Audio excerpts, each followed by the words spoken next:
Hi friends, welcome to Chandras kitchen. இன்னைக்கு நம்ம ஒரு சுவையான வாழைத்தண்டு பொரியல் ரொம்ப சிம்பிளா எப்படி செய்யறதுன்னு பார்க்கலாம் வாங்க.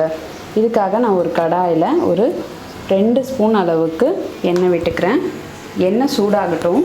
இப்போ எண்ணெய் சூடாயிடுச்சு. கொஞ்சம் போல கடுகு உளுந்து கடலைப்பருப்பு சேர்த்துக்கலாம்.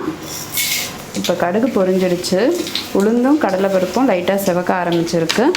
இப்போ நம்ம ஒரு 2 பல் பூண்டை தட்டி வச்சுருக்கிறத சேர்த்துக்கலாம்.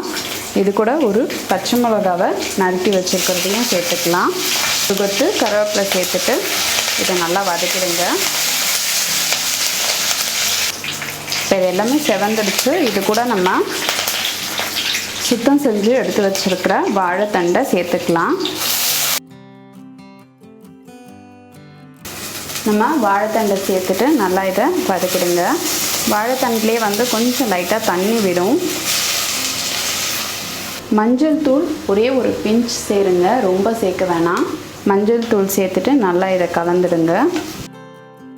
வாழைத்தண்டுக்கு தேவையான அளவு உப்பு சேர்த்துக்கோங்க. சேர்த்துட்டு நல்லா இதை கலந்துடுங்க.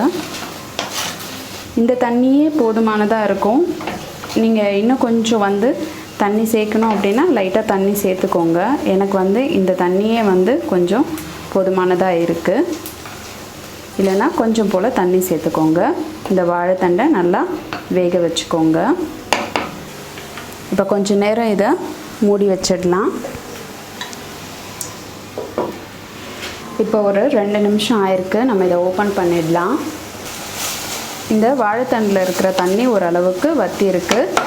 இப்போ நம்ம கொஞ்சம் சிம்மில் வச்சுட்டு 1 ஸ்பூன் வேர்க்கடலை, அதுக்கப்புறம் ஒரு காஞ்ச மிளகாவை நம்ம மிக்சியில் போட்டு பொடி பண்ணிக்கலாம். அந்த பொடியை இதில் சேர்த்துக்கலாம். இது நல்லா டேஸ்ட்டாக இருக்கும். அதுக்காக தான் இந்த மாதிரி சேர்க்குறேன். அந்த காஞ்ச மிளகா உங்களுக்கு ரொம்ப அரைக்கணும்னு அவசியம் இல்லை. இந்த மாதிரி கொஞ்சம் போல் அரைச்சிக்கோங்க. வேர்க்கடலை பருப்பை கொரப்பாக அரைச்சிக்கணும். அப்போ தான் அது நல்லா டேஸ்ட் இருக்கும். அடுத்தது நம்ம கொஞ்சம் தேங்காய் துருவலை சேர்த்துக்கலாம்.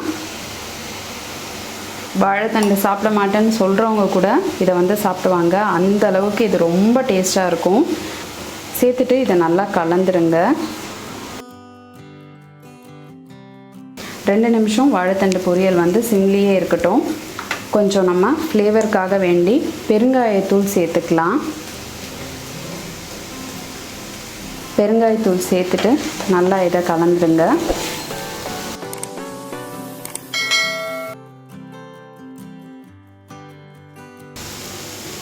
இப்போ நம்ம ஒரு பிஞ்ச் அளவுக்கு மிளகுத்தூளை நம்ம ஃபைனலாக சேர்த்துக்கலாம். அப்போ ஒரு நல்ல ஸ்மெல்லும் உங்களுக்கு ஒரு ஃப்ளேவரும் கொடுக்கும். டேஸ்ட்டும் நல்லா இருக்கும். இப்போ நம்ம கடைசியாக கொஞ்சம் கருவேப்பிலையும் கொத்தமல்லி தழையும் சேர்த்துக்கலாம். இதை நல்லா கலந்துருங்க. இப்போ நம்மளுடைய சுவையான வாழைத்தண்டு பொரியல் சூப்பராக ரெடி ஆகிடுச்சு.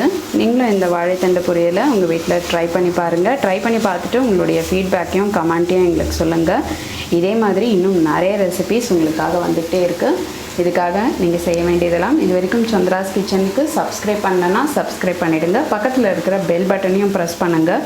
நான் இன்னொரு சுவாரஸ்யமான ரெசிபியோடு உங்களை சந்திக்கிறேன். நன்றி, வணக்கம்.